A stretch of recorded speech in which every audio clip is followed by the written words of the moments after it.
Audio Jungle.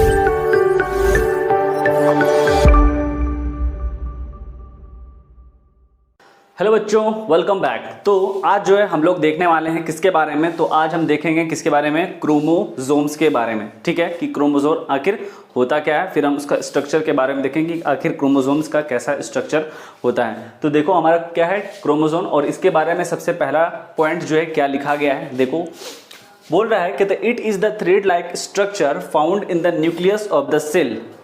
क्या कहा गया, कहा यह गया कि ये कैसा दिखता है, थ्रेड के तरह दिखता है। थ्रेड का मतलब होता है आपका जो धागा होता है, तो ये कैसा दिखता है, क्रोमोसोम धागे के तरह दिखता है। Which are found in nucleus of the cell, यानी सेल के अंदर जो न्यूक्लियस प्रेजेंट होता है, सेल के अंदर जो भी क्या होते हैं न्यूक्लियस प्रेजेंट होते हैं, उसके अंदर यानी न्यूक्लियस के अंदर क्या होता है, हमारा क्रोमोसोम्स होता है। और वो कैसे होता है, ऐसा होता है, ऐसा होता है, ऐसा थ्रेड लाइक स्ट्रक्चर, इस तरह के थ्रेड लाइक स्ट्रक्चर की तरह होता है क्या, हमारा क्रोमोसोम्स। ठीक है, तो ये हमारा क्रोमोसोम का पहला पॉइंट हो गया। दूसरा देखो, कहते हैं beard like structure found on chromosome. अब बोल रहा है कि क्रोमोसोम के अंदर भी कैसा स्ट्रक्चर, बियर्ड लाइक स्ट्रक्चर, यानी आपका जैसा दाढ़ी होता है उसके तरह क्या होता है, स्ट्रक्चर होता है। On chromosomes are called genes. ठीक है, क्या बोला कि क्रोमोसोम्स के अंदर भी क्या होता है, बियर्ड लाइक स्ट्रक्चर होता है, और उस बियर्ड को क्या बोला जाता है, उस बियर्ड जैसे स्ट्रक्चर को क्या कहा जाता है, तो उसको कहा जाता है आपका जीन्स। ठीक है, जो कि क्या होता है, which are made up of DNA, जो कि किस चीज से बने होते हैं, आपका जो जीन्स है वो किस चीज से बना होता है, तो वो आपका बना होता है डीएनए से, यानी डीऑक्सीराइबोन्यूक्लिक एसिड। ठीक है, कहते हैं and the carrier of genetic material या फिर genetic information from generation to generation. क्या कहा गया, कहा यह गया कि आपका क्या होता है, देखो सबसे पहले आपने देखा सेल, तो सेल के अंदर में क्या होता है, न्यूक्लियस, और न्यूक्लियस के अंदर क्या पाया जाता है, तो न्यूक्लियस के अंदर पाया जाता है आपका क्रोमोसोम। ठीक है, यहां तक तो आप समझे।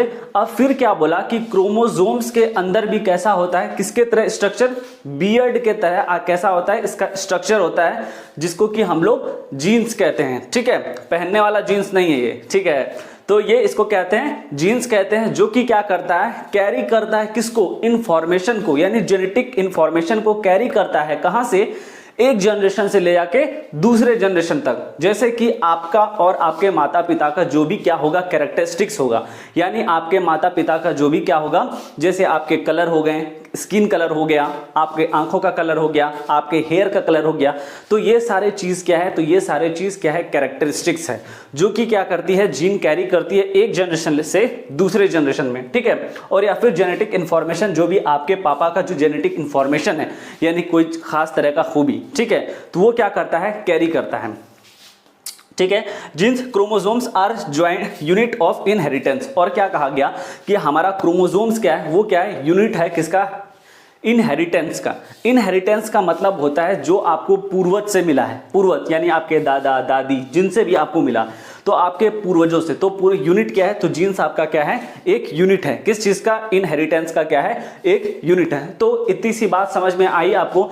तो अब हम लोग देखेंगे किसके बारे में, कि क्रोमोसोम जो है तो उसका स्ट्रक्चर कैसा होता है। ठीक है, तो उसका स्ट्रक्चर अब हम लोग देखने जाने हैं कि हम लोग का स्ट्रक्चर कैसा होता है, किसके बारे में, क्रोमोसोम्स के बारे में।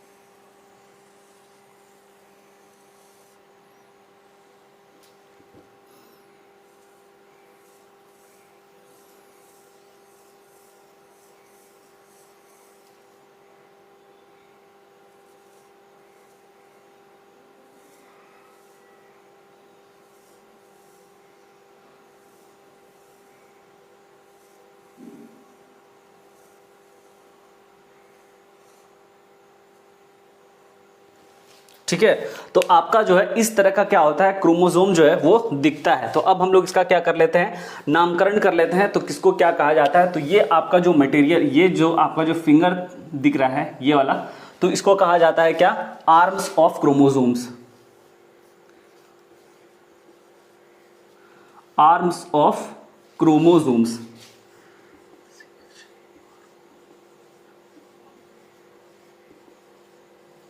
ठीक है, तो इस ये वाले पार्ट को क्या कहा जाता है, तो ये वाले पार्ट को कहा जाता है आपका आर्म्स ऑफ क्रोमोसोम्स। ठीक है, अब आपका जो है बीच वाला जो उसको क्या कहता है, सेंट्रोमेयर, यानी ये वाला जो पॉइंट है, तो ये आपका क्या कहा जाता है, तो ये आपका कहा जाता है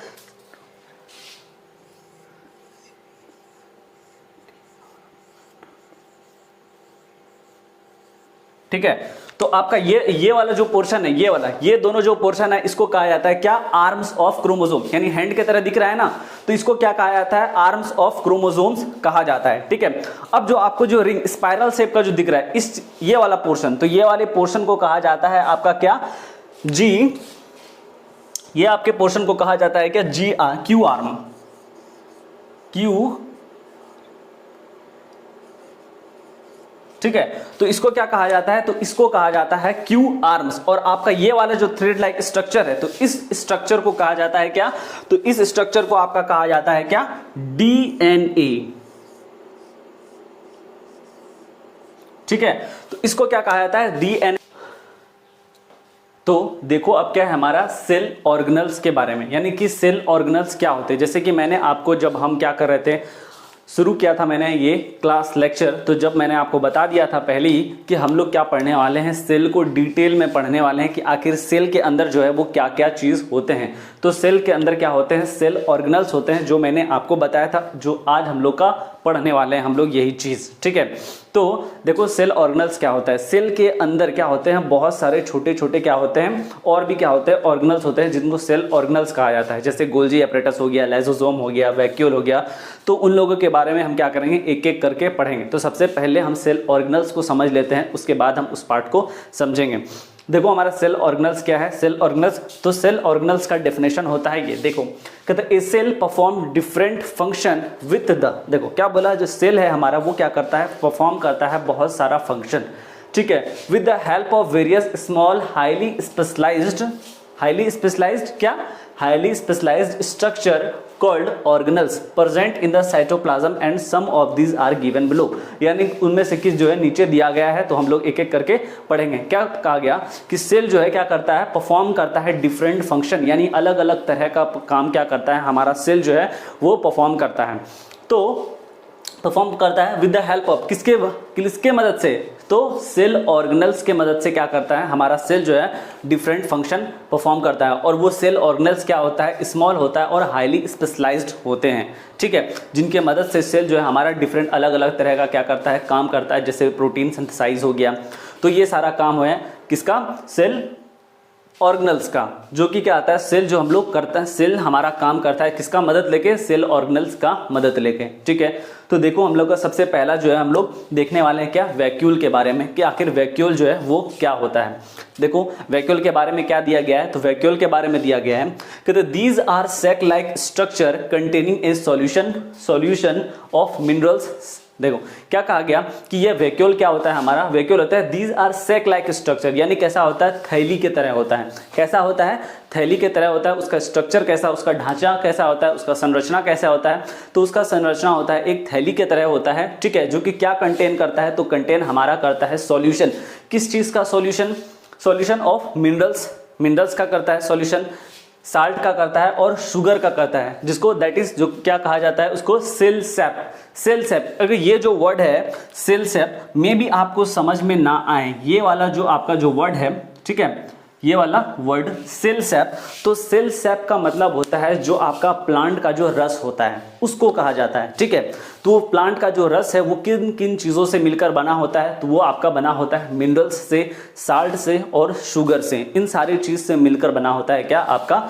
सेल सैप। ठीक है, तो सेल सैप किसको कहा जाता है, तो सेल सैप कहा जाता है आपका जो प्लांट का, जो आपका पौधे का जो रस होता है उसी को कहा जाता है। ठीक है, इतनी बात समझ में आ गई। अब देखो आगे क्या कहा गया, आगे यह कहा गया कि इन प्लांट सेल, यानी प्लांट सेल में किसके बारे में, प्लांट सेल में the vacuole are large, distinct and permanent. क्या कहा गया कि प्लांट सेल में हमारा वैक्यूल जो होता है वो क्या होता है, उसका साइज क्या होता है, तो उसका साइज बहुत ही बड़ा होता है। ठीक है, जो कि प्रेजेंट रहते हैं और परमानेंट रहते हैं, permanent occupying most of the space of the cell.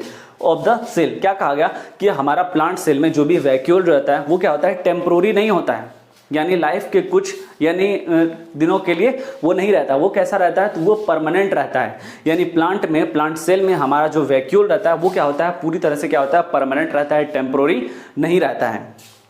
ठीक है, तो इतनी बात समझ में आ गई। ठीक है, ऑन अदर हैंड अगर हम दूसरे क्या बोले हैं, दूसरे पॉइंट ऑफ व्यू से अगर बात करें, अगर हम एनिमल सेल की बात करें कि तो आप पूछो कि सर अगर प्लांट सेल में हमारा क्या वैक्यूल अगर मौजूद है तो एनिमल सेल में भी होगा। हाँ होता है, बट बहुत ही कम होता है, बहुत कम मात्रा में, यानी उसका साइज जो होता है ना वो बहुत ही छोटा होता है, किसका, वैक्यूल का, किसमें, एनिमल सेल में। और वो क्या होते हैं, टेम्पोरी होते हैं, यानी कुछ ही महीनों या कुछ ही साल के लिए वो होते हैं और फिर वो क्या होते हैं, खत्म हो जाते हैं। ठीक है, तो ये हमारा था किसके बारे में, वैक्यूल के बारे में। ठीक है, इट मे बी अब्सेंट और क्या होता है, टेम्पोरी। क्या बोलते हैं कि या तो अब्सेंट होते हैं, अगर हुआ भी इक्का दुक्का अगर होगा भी तो बहुत कम मात्रा में क्या होता है, हमारा वैक्यूल जो होता है प्रेजेंट होता है, किसमें, प्लांट सेल में तो होता ही है, और एनिमल सेल में क्या होते हैं, अब्सेंट होते हैं, अगर होगा भी तो बहुत ही कम मात्रा में क्या होता है, वो पाया जाता है। किसके बारे में, वैक्यूल के बारे में। ठीक है, तो ये आपको समझ में आ गया वैक्यूल किसको कहा जाता है। तो अब हम लोग देखेंगे किसके बारे में, कि उसका डायग्राम जो है वो क्या है, किसके बारे में, वैक्यूल के बारे में, कि आखिर हमारा वैक्यूल जो है वो कैसा दिखता है। ठीक है, देखो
तो ये जनरली जो है हमारा किसका प्लांट सेल है, ठीक है। और ये है हमारा क्या वैक्यूल, ये जो आपको जो दिख रहा है ये वाला क्या है आपका वैक्यूल। और ये जो है तो इस चीज को कहा जाता है साइटोप्लाज्म, ठीक है। तो सबसे पहले हम लोग सेल को देखें, ये क्या है हमारा ऊपर वाला, ये हमारा सेल वॉल है, इसको सेल वॉल कहा जाता है। और ये वाला जिसमें लिक्विड क्या है पूरा जेली लाइक स्ट्रक्चर की तरह जो है आपका ये पूरा जो है आपका किससे एक लिक्विड की तरह भरा रहता है, और उस लिक्विड को कहा जाता है क्या साइटोप्लाज्म कहा जाता है। और ये वाला जो मेम्ब्रेन है इसको कहा जाता है आपका सेल मेम्ब्रेन। और ये वाला जो है इसी को कहा जाता है वैक्यूल। मैंने आपको क्या बताया कि प्लांट सेल में जो वैक्यूल का क्या होता है स्ट्रक्चर होता है वो क्या होता है काफ़ी बड़ा होता है और परमानेंट होता है। क्यों? क्योंकि जब तक वैक्यूल नहीं मौजूद रहेगा प्लांट में तो प्लांट को क्या नहीं होगा स्ट्रेंथ नहीं होगा, वो इसी की वजह से होता है, ठीक है। अब ये वाला जो है ये आपका क्या कहा सेल सेप, जिसके के अंदर क्या होता है तो सेल सेप में आपका जो प्लांट का रस होता है, ठीक है, पौधे का जो रस पाया जाता है उसी को सेल सेप कहा जाता है, जो कि किस चीज से बनता है वो सॉल्यूशन होता है किसका मिनरल्स का, सुगर्स का और साल्ट का, ठीक है। और ये आपका क्या है टोनोप्लास्ट। तो इस चीज ये वाले को कहा जाता है, इसके कवर को कहा जाता है क्या यानी सेल सेप के जो ऊपर में एक क्या होता है एक लेयर होता है, यानी ये वाला जो क्या है एक लेयर है किसके ऊपर सेल सेप के ऊपर में एक छोटा सा पतला सा एक क्या होता है लेयर होता है। और उसी लेयर को क्या कहा जाता है तो उस लेयर को कहा जाता है आपका टोनोप्लास्ट, ठीक है। तो ये एनिमल प्लांट सेल का क्या था डायग्राम था। तो अब हम लोग देखते हैं हमारा जो नेक्स्ट टॉपिक है उस चीज के बारे में कि हमारा प्लास्टिड वो क्या होता है, ठीक है। देखो हमारा प्लास्टिड क्या है, प्लास्टिड के बारे में क्या बोला गया, प्लास्टिड के बारे में बोला गया कहते दे आर ऑक्यूपाई, यानी ये क्या करते हैं ऑक्यूपाई करते हैं most of the plant cell, यानी हमारा जितना भी क्या है प्लांट सेल है तो प्लांट सेल में हमारा क्या पाया जाता है तो हमारा पाया जाता है प्लास्टिड, ठीक है। तो most of the plant cell में क्या आता है मोस्ट ऑफ द प्लांट में जितने भी प्लांट होते हैं उनमें क्या होते हैं हमारा प्लास्टिड जो है वो पाया जाता है। और एनिमल सेल में हमारा प्लास्टिड क्या होता है वो अब्सेंट होता है, ठीक है। तो तीन तरह का क्या होते हैं हमारा प्लास्टिड होता है। तो देखो कौन कौन सा, सबसे पहले है क्रोमोप्लास्ट, ठीक है, लिकोप्लास्ट, फिर क्लोरोप्लास्ट। तीन तरह का क्या होता है हमारा प्लास्टिड होता है। कौन कौन सा देखो, सबसे पहले क्रोमोप्लास्ट, लिकोप्लास्ट और ये क्लोरोप्लास्ट, ठीक है। क्रोमोप्लास्ट, लिकोप्लास्ट और क्लोरोप्लास्ट। देखो सबसे पहले हम क्रोमोप्लास्ट के बारे में देखेंगे कि हमारा क्रोमोप्लास्ट जो है वो क्या होता है। तो यहां देखो क्या लिखा गया है क्रोमोप्लास्ट के बारे में, कहते these are the coloured plastid, ये क्या होते हैं कलर्ड प्लास्टिड होते हैं। किसको छोड़कर, एक्सेप्ट ग्रीन कलर को छोड़कर, यानी ग्रीन कलर को छोड़कर ये सारे कलर क्या करते हैं प्रोवाइड करते हैं किसको, जो हमारा क्या होता है फ्रूट होता है या फिर फ्लावर होता है। यानी क्लोरोप्लास्ट का क्या काम होता है, क्लोरोप्लास्ट का काम होता है कलर देना। किस चीज को कलर देना, जो भी हम क्या करते हैं फल, आप क्या करते हैं बहुत तरह तरह के क्या करते हैं फल खाते हैं जिसका क्या होता है कलर बहुत अलग अलग होता है। जैसे आपका ऑरेंज हो गया, ऑरेंज का कलर हो गया, ग्रेप्स हो गया ग्रीन कलर का होता है, ठीक है। तो अलग अलग तरह के कलर को प्रोवाइड करना किनका काम होता है, तो ये आपका क्रोमोप्लास्ट का काम होता है कि वो क्या करे कलर प्रोवाइड करे किन चीज को, हमारा जो भी फ्रूट्स है, ठीक है, और ये हमारा फ्लावर है, तो उनको कलर देना किसका काम है, तो क्रोमोप्लास्ट का ये हमारा काम है। तो दूसरा देखते हैं हमारा लिकोप्लास्ट के बारे में क्या कहा गया कि लिकोप्लास्ट के बारे में कहा यह गया कि ये क्या होते हैं, दीज आर कलरलेस प्लास्टिड, ये क्या होते हैं कलरलेस प्लास्टिड होते हैं। और वो क्या करते हैं इनका काम होता है सिर्फ शुगर क्या करना, स्टोर फूड क्या बोले कि हमारा जो लिकोप्लास्ट है, तो लिकोप्लास्ट कैसा प्लास्टिड होता है जो कि कलरलेस प्लास्टिड होता है। और उनका काम होता है सिर्फ क्या करना, फूड को स्टोर करना, ठीक है। तो ये हमारा किसका काम होता है, तो ये हमारा काम होता है लिकोप्लास्ट का। तो अब हम देखते हैं नीचे हमारा थर्ड वन क्या है, तो हमारा है क्लोरोप्लास्ट। तो क्लोरोप्लास्ट का क्या फंक्शन होता है, क्लोरोप्लास्ट का जनरली फंक्शन होता है कहते these are the green colour, chloroplast क्या होते हैं ग्रीन कलर के होते हैं, ठीक है। ऑल्सो कॉल्ड द, और इसको क्या कहा जाता है, इसको कहा जाता है किचन ऑफ द सेल, यानी सेल में जो किचन होते हैं उनको कहा जाता है, ठीक। यानी किस नाम से, यानी जो हमारा क्लोरोप्लास्ट है तो उसका दूसरा नाम क्या कहता है किचन ऑफ द प्लांट, यानी प्लांट में जो किचन है कहाँ होते हैं सेल, यानी किचन ऑफ द सेल यानी किचन कहाँ किसके सेल, किचन का जो हमारा क्या है सेल है उसको कहा जाता है, ठीक। ये क्या बोला गया कहते दे कंटेन, ये क्या कंटेन करते हैं, ये कंटेन करते हैं ग्रीन पिगमेंट क्या आपका क्लोरोफिल, ठीक है। तो ये क्या करते हैं कंटेन करते हैं कौन, क्लोरोप्लास्ट आपका कंटेन करता है क्या ग्रीन पिगमेंट को कंटेन करता है। कहते हैं दैट इज एसेंशियल फॉर, जो कि क्या होते हैं, जो एसेंशियल होते हैं हमारे फोटोसिंथेसिस के लिए, ठीक है। तो फोटोसिंथेसिस के लिए क्या हमारा जरूरी है, तो ग्रीन पिगमेंट। तो ये कौन देता है, तो ये हमारा क्या देता है, क्लोरोप्लास्ट होता है, क्लोरोप्लास्ट, क्योंकि इनका क्या काम है, ये क्या देते हैं, कलर देते हैं। ये कलर प्लास्टिड है जो कि किसको देते हैं, हमारा जो भी जितना भी प्लांट है, तो प्लांट में जितने भी हमारे लीफ होते हैं तो लीफ ग्रीन होते हैं, किसके वजह से, तो इसी के वजह से, तो क्लोरोप्लास्ट के वजह से ही क्या होते हैं, ग्रीन कलर होता है, ठीक। तो ये हम लोग को समझ में आ गया, green colour to the leaf. तो ये भी हम लोगों ने देख लिया कि जो हमारा क्लोरोप्लास्ट है वो क्या करता है, उसका काम क्या है, ये कैसे है, उसका काम है कलर देना, किसको, ग्रीन को। यानी आपका जो क्या है, लीफ का जो कलर है वो ग्रीन होता है, किसके वजह से, ये आपका क्लोरोप्लास्ट के वजह से ही क्या होता है, कलर होता है। और ये क्या कंटेन करते हैं, तो ये कंटेन करते हैं क्लोरोफिल, जो कि ग्रीन पिगमेंट है। और ये किस काम में आते हैं, तो ये हमारा काम में आता है फोटोसिंथेसिस के लिए, ठीक है। और इसको क्या कहा जाता है, क्लोरोप्लास्ट को किचन ऑफ द सेल, यानी सेल का किचन भी कहा जाता है, ठीक है। तो आज हम लोग इतना ही रहने देते हैं, कल हम लोग कंटिन्यू करेंगे इससे, जो आगे हमारा टॉपिक है उस चीज को हम कंटिन्यू। तो आज के लिए थैंक्स।